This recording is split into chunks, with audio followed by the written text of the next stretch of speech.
Picture this: a theater somewhere in the provinces of your mind. The curtain rises, the spotlight finds you center stage, and there you stand, script in hand, frantically scribbling notes in the margins, crossing out lines, rewriting dialogue that's already being spoken by the other actors around you. This is how most of us live. We believe we're the playwrights of our existence, when in truth, we're merely the lead actors in a production that's already underway. My name is Adrian Vale. I'm 58 years old, and I've spent the better part of 3 decades walking through the world's forgotten places.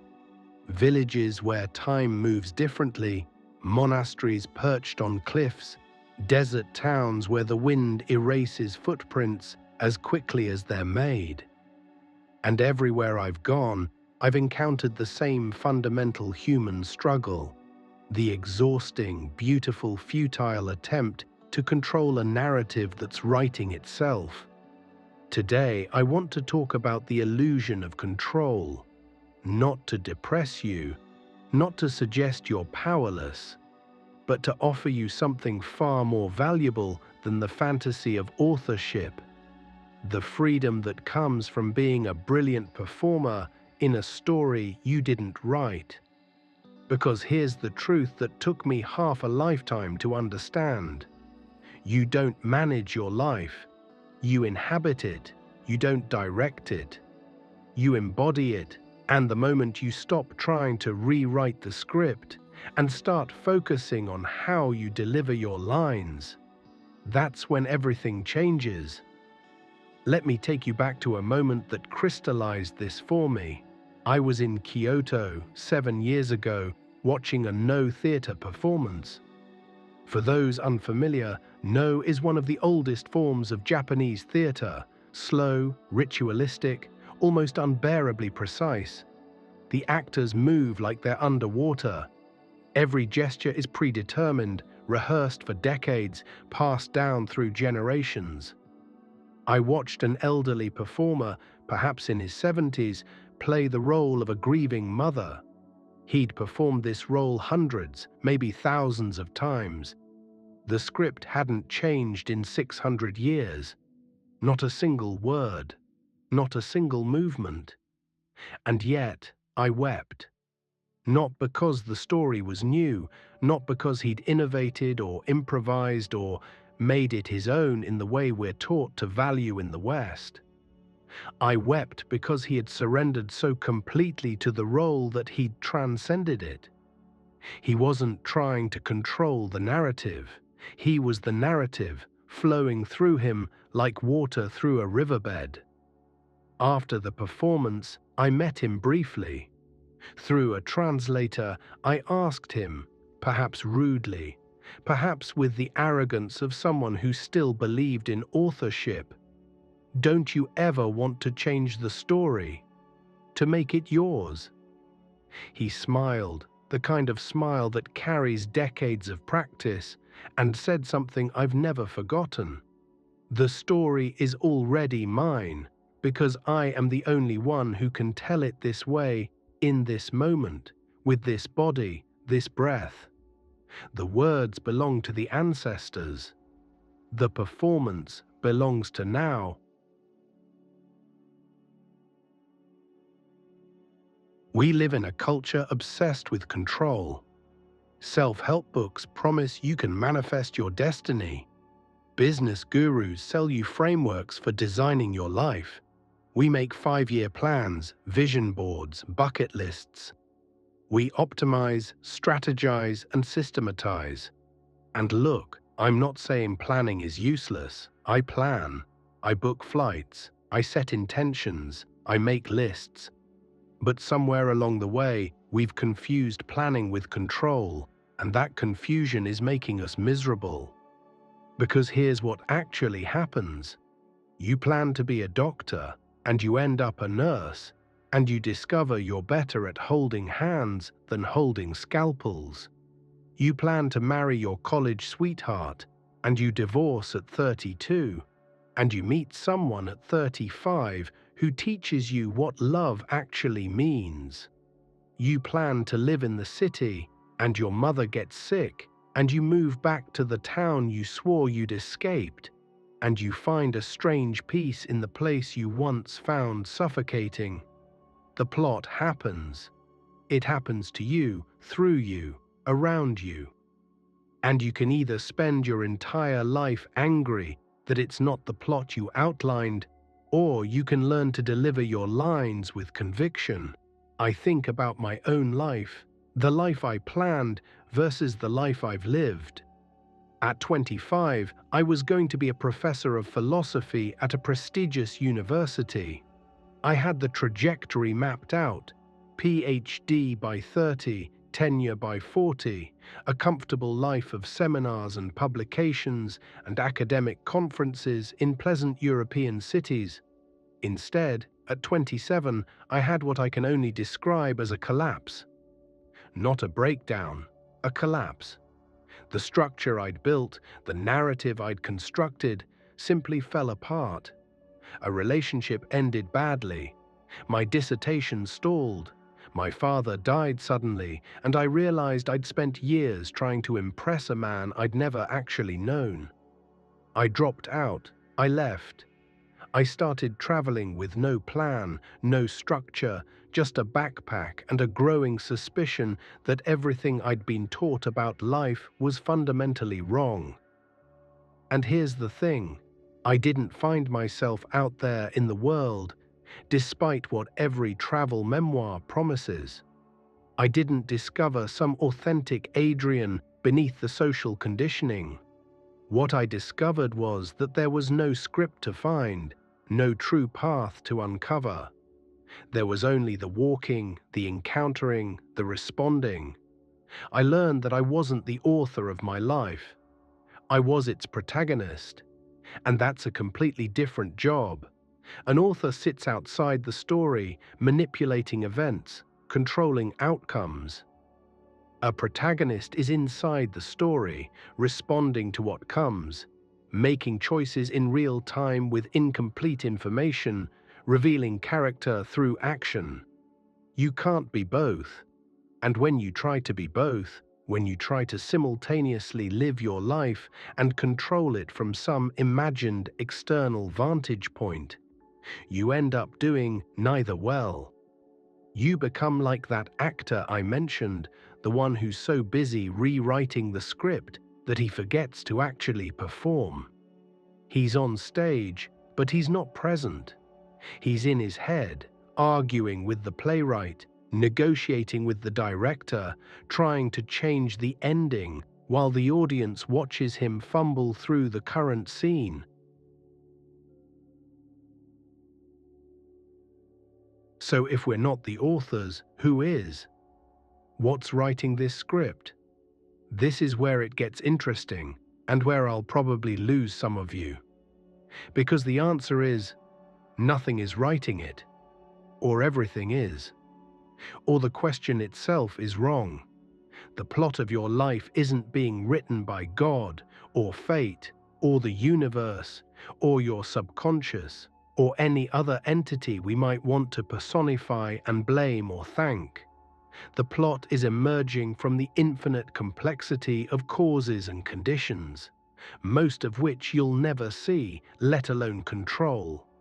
You were born in a particular year, in a particular place, to particular parents, with a particular body, with particular genetic predispositions, into a particular economic system, during a particular historical moment.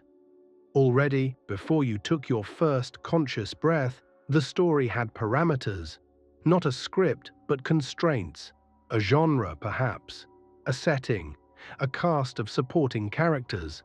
Then you started making choices, except even that phrase is misleading, because what we call choices are themselves the product of prior causes. You chose to study art because you had a teacher who encouraged you, and you had that teacher because your parents moved to that neighborhood, and they moved there because of a job opportunity, and the job existed because of economic forces, and on, back to the Big Bang if you want to follow the thread. I'm not arguing for determinism exactly. I'm not saying you're a puppet. I'm saying the distinction between free will and determinism is less useful than we think. Because regardless of whether you're truly free in some metaphysical sense, you still have to live. You still have to respond. You still have to deliver your lines. Here's a better way to think about it. You're like a jazz musician. The chord progression is given. The tempo is set. The other musicians are playing their parts. You didn't choose the key signature of your life. But within those constraints, there's infinite variation in how you play your solo. And here's the crucial part. The quality of your solo has nothing to do with whether you chose the chord progression. A master musician can make something transcendent in any key. A mediocre musician will sound mediocre even if they're playing their favorite song. Your freedom isn't in choosing the plot. Your freedom is in how you inhabit it. I learned this most clearly in a small village in northern India, in Ladakh, near the Tibetan border. I was staying in a monastery, not as a monk, but as a guest, helping with repairs in exchange for room and board. There was a young monk there, couldn't have been more than 19, who'd been sent to the monastery by his family when he was 7 years old. He didn't choose this life. In the Western sense, he had no freedom. His days were completely structured. Wake at 4, meditate, chant, study, work, eat, sleep. The same routine every day for 12 years. I, with my Western assumptions, felt sorry for him. I asked him once, carefully, if he ever resented his parents for sending him here. If he ever wanted to leave, to see what else was out there. He looked genuinely confused by the question. "Why would I resent the plot?" he said. "I didn't write it, but I'm the only one who can perform it." That phrase, "I didn't write it, but I'm the only one who can perform it," it stayed with me ever since. Because it's true for all of us, whether we're monks or merchants, whether our lives look chosen or imposed. You didn't write the plot of your life, your birth, your body, your family, your historical moment, the opportunities that appeared, the disasters that struck, the people who loved you, the people who left. You didn't author any of it, but you're the only one who can perform it. This specific combination of circumstances, this particular story, will only ever be lived by you. And the question isn't whether it's the story you would have written. The question is, how will you perform it? So what does it mean to perform your life well? What does it look like to stop trying to rewrite the script and start focusing on the performance? First, it means presence. Actual embodied presence in the scene you're in, not the scene you wish you were in, or the scene you're planning for later. Most of us are barely present in our own lives. We're living 3 scenes ahead, rehearsing future conversations, planning outcomes, trying to control what hasn't happened yet. Or we're living 3 scenes behind, replaying what we should have said, rewriting history, arguing with ghosts. Meanwhile, the actual scene, the one that's happening right now, the only one that's real, goes unperformed. We phone it in. We're physically there, but mentally absent, and everyone can tell. The performance falls flat. I think about the years I wasted like this, conversations with friends where I was so busy planning my next clever comment that I didn't actually hear what they were saying. Meals I didn't taste because I was thinking about work. Sunsets I photographed but didn't see. Relationships I was in while simultaneously planning my exit or fantasizing about their future. I was like an actor who's so concerned with his next scene that he forgets he's currently on stage. The audience can see it. They can see when you're not really there. And life is the same way. Life can tell when you're not showing up. Second, it means accepting your role, not in a passive, defeated way, but in the way that actor in Kyoto accepted his role, completely, wholeheartedly, with the understanding that acceptance doesn't mean resignation. It means full engagement with what is. You might be playing a role you didn't audition for. You might be the caretaker when you wanted to be the adventurer. You might be the person who got sick, who got divorced, who lost the job, who didn't get the part you wanted. The plot gave you this role, and you can spend the entire performance complaining about it, waiting for the director to recast you, trying to play a different character. Or you can ask yourself, what would it mean to play this role brilliantly? What would it mean to be the most compelling version of this character? Because here's what I've observed in myself and in the hundreds of people I've encountered in my travels. The people who seem most alive, most at peace, most genuinely free, they're not the ones who got the best roles. They're the ones who committed fully to whatever role they got. I met a woman in Peru, in a small town in the Sacred Valley. She'd been a dancer in Lima, quite successful, touring internationally. Then, in her early 30s, a car accident left her with chronic pain and limited mobility. Her dancing career was over. The plot she'd been living ended abruptly, and a new plot began, one she never would have chosen. She could have spent the rest of her life mourning the story that ended. Many people do. Instead, she became a teacher. She started working with children in her village, teaching them traditional dances she could no longer perform herself. She learned to play the role she'd been given with the same commitment she'd brought to the role she'd lost. When I asked her about it, she said something simple but profound. The dance didn't end, it just changed form. I'm still dancing, just with different movements. This is what I mean by style. Your freedom isn't in choosing whether you dance. The plot decides that. Your freedom is in how you dance, in what you bring to the movements you're given. Third, and perhaps most importantly, it means relinquishing the exhausting fantasy of control. It means recognizing that you were never in control. You're not in control now, and you won't be in control in the future. And that this is not a tragedy. It's a liberation. Because control is a burden. The belief that you're supposed to be managing your life, directing its course, ensuring specific outcomes. It's crushing. It makes every unexpected event feel like a failure. Every plot twist feels like you've done something wrong. But when you understand that you're not the author, that you're the protagonist, suddenly the unexpected becomes interesting rather than threatening. The plot twist becomes an opportunity to reveal character rather than evidence of your inadequacy. You stop asking, "Why is this happening to me?" and start asking, "How will I respond to this?" And that shift from passive victim to active participant changes everything.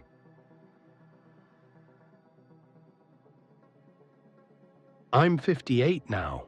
If I'm lucky, I have maybe 20-30 years left of this performance, maybe less. Maybe if I'm very fortunate, a bit more. I don't know. That's not in the script I can read. What I do know is this: I've stopped trying to rewrite it. I've stopped arguing with the plot. I've stopped waiting for my real life to begin, for the story to match the one I thought I was supposed to be living. Instead, I'm here, in this scene, this moment, this breath. And I'm trying, not always successfully, but trying to deliver these lines, whatever they are, with full presence and commitment. Some days the scene is beautiful. I'm walking through a forest in Slovenia, or sharing tea with a stranger who becomes a friend, or writing words that feel true. Those scenes are easy to commit to. The performance feels effortless. Other days the scene is difficult. I'm lonely. I'm afraid. My body hurts in ways it didn't used to. I'm grieving someone I've lost or something that's ending. Those scenes are harder. The temptation to step out of character, to refuse the role, to demand a rewrite, it's strong. But I'm learning slowly that the difficult scenes are where the real performance happens. Anyone can be present during the beautiful moments. The test of a great actor is how they handle the scenes they didn't want to play. And here's what I've discovered. When you stop resisting the plot, when you stop trying to control what's uncontrollable, you find a kind of freedom that's more real than the fantasy of authorship ever was.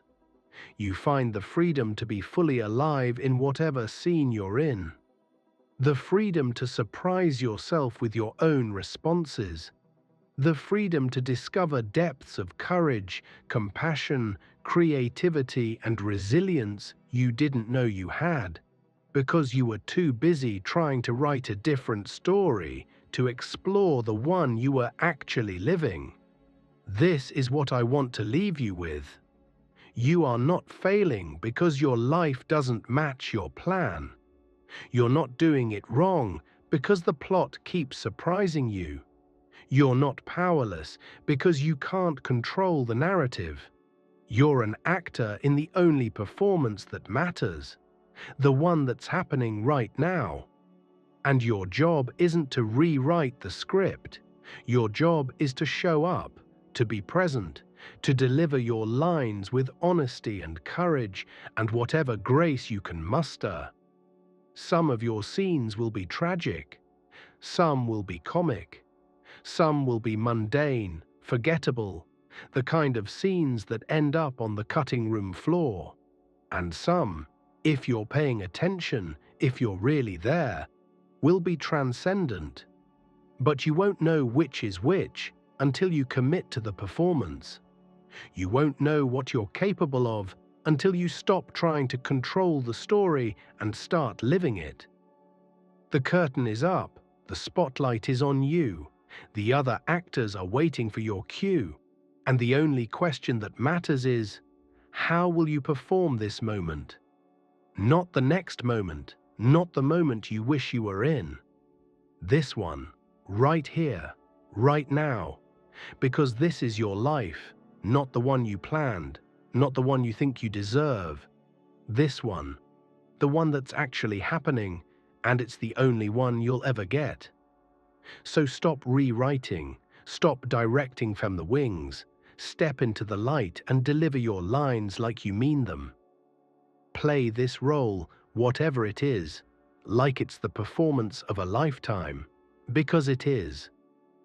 I'm Adrian Vale. Thank you for walking with me through these thoughts. The path continues, for both of us, in directions we can't yet see. And that, I think, is exactly as it should be.